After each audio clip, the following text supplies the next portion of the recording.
బీసీలకు 42% రిజర్వేషన్లు డిమాండ్ చేస్తూ తెలంగాణ వ్యాప్తంగా బీసీ సంఘాల నాయకులు బంద్కు పిలుపునిచ్చారు. బంద్కు అన్ని ప్రధాన రాజకీయ పార్టీలు మద్దతు ప్రకటించాయి. అయితే ధర్నాలో తెలంగాణ జాగృతి అధ్యక్షురాలు కవిత పెద్ద కుమారుడు ఆదిత్య పాల్గొనడం హాట్ టాపిక్ గా మారింది. చదువుల్లో బిజీగా ఉండే ఆదిత్య అకస్మాత్తుగా ఆందోళనలో కనిపించడంతో అందరూ ఆశ్చర్యపోయారు.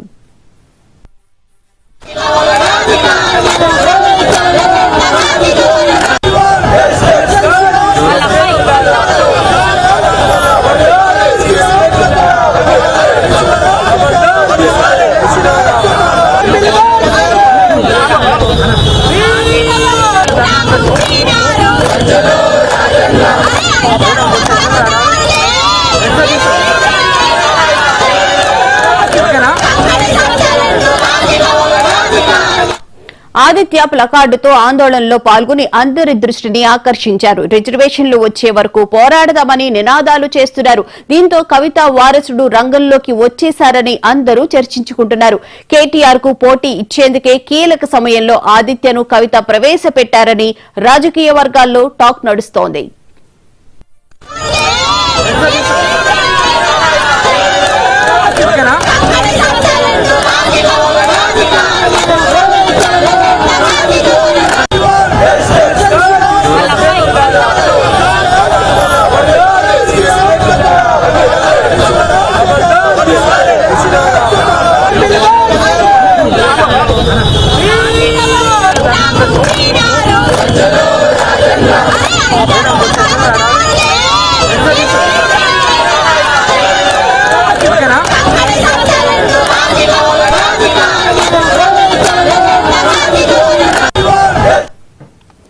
బీఆర్ఎస్ నుంచి సస్పెన్షన్ తర్వాత కవిత తన రాజకీయ ప్రయాణంపై స్పష్టత ఇవ్వలేదు. అయినప్పటికీ ప్రజా సమస్యలపై నిత్యం పోరాటం చేస్తున్నారు.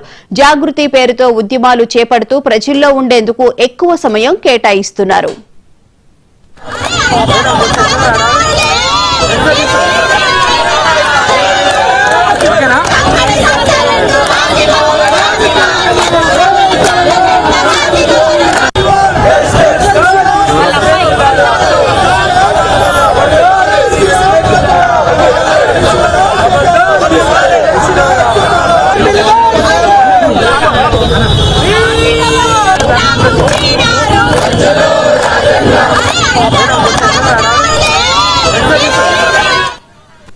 తాజాగా బీసీ బంద్లో తన కుమారుడు ఆదిత్యను రంగంలోకి దించడం ఆమె వ్యూహాత్మక అడుగుగా విశ్లేషకులు భావిస్తున్నారు. త్వరలోనే ఆమె కొత్త పార్టీ పెట్టే అవకాశం ఉందనే ఊహాగానాలు వినిపిస్తున్నాయి.